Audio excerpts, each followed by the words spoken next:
Namaskar. Today I am going to talk about the women's roles in diplomacy and foreign affairs.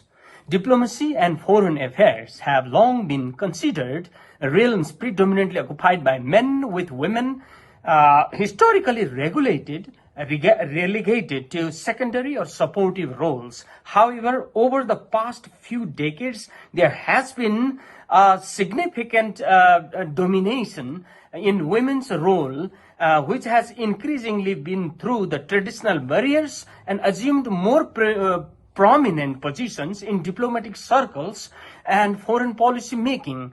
This talk actually highlights about the evolving roles of women in diplomacy and foreign affairs, highlighting their contributions and challenges faced and the importance of the gender equality in shaping a more inclusive global phenomena.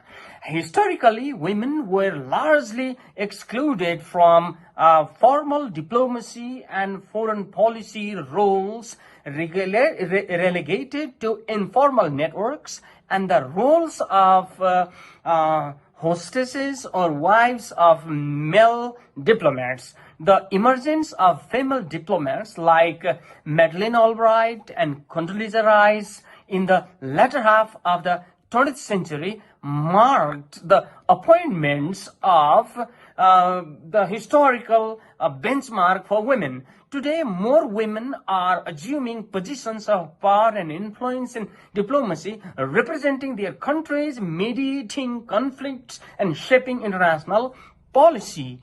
Similarly, women bring unique perspectives in foreign policy and diplomacy and foreign affairs, contributing in balancing the foreign policy process. There are some research that suggests women often emphasize collaboration, consensus building, empathy in negotiations, and these qualities can be particularly valuable in conflict resolutions, where understanding the needs and the grievances of all parties is very essential.